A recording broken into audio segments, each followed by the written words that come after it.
के नियमों में बड़ा बदलाव किया है।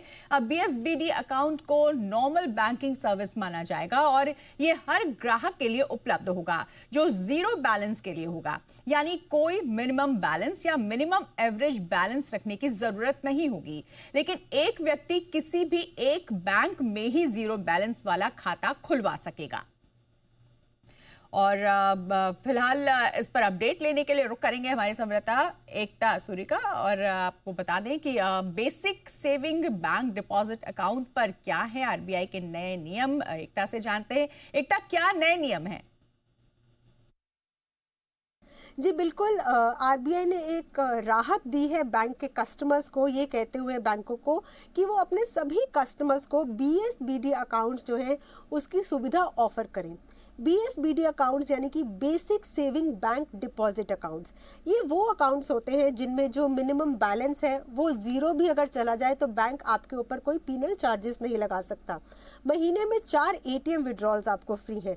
जो इंटरनेट बैंकिंग है जैसे कि आरटीजीएस हो गया या एनईएफटी हो गया या फिर यूपीआई होगा, ये आपके लिए फ्री है। आपको 25 जो है चेक लीव्स मिलेंगी, ये आपके लिए फ्री है। पासबुक की सेवा हो गई या फिर आपको मंथली ई स्टेटमेंट पीडीएफ के तौर पर ये फ्री है। ऐसे में बहुत सी जो सुविधाएं हैं बैंक्स की, जो बेसिक बैंकिंग नीड्स होती हैं वो बीएसबीडी अकाउंट्स में फ्री होती हैं।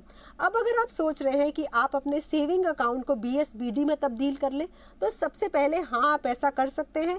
बैंक 7 दिन का समय लेंगे, लेकिन हाँ, आपके पूरे बैंकिंग सिस्टम में सिर्फ एक बीएसबीडी अकाउंट हो सकता है जबकि आपके कई सेविंग अकाउंट्स हो सकते हैं।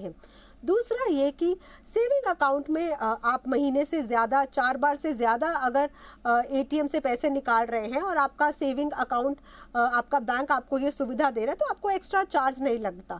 लेकिन हाँ, बीएसबीडी अकाउंट में 4 से ज़्यादा बार अगर आप एटीएम का इस्तेमाल करें तो आपको एक्स्ट्रा चार्जेस लगेंगे।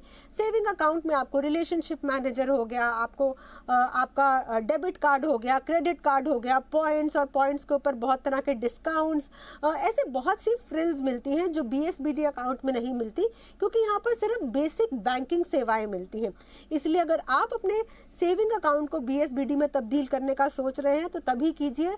अगर आप ज़्यादा एटीएम का इस्तेमाल नहीं करते, ज़्यादा चेक्स का आप इस्तेमाल नहीं करते, बस बेसिक आपको बैंकिंग चाहिए। लेकिन अगर आप बेसिक बैंकिंग से ऊपर और भी बैंक के कई प्रोडक्ट्स को आप इस्तेमाल करना चाहते हैं और आप बैंक के एक इम्पॉर्टेंट कस्टमर हैं जो और भी प्रोडक्ट्स और भी सुविधाएं जो है इंजॉय करना चाहते हैं, तो शायद एक सेविंग अकाउंट आपके लिए बेहतर ऑप्शन होगा। लेकिन हाँ, आरबीआई ये ज़रूर कह रहा है कि फाइनेंशियल इंक्लूजन के लिए जो बीएसबीडी अकाउंट शुरू हुए थे, अब बैंक्स जो है इसे सभी कस्टमर्स को ऑफर करें और साथ ही साथ इसे पब्लिसाइज भी करें। जी शुक्रिया एकता तमाम जानकारी के लिए।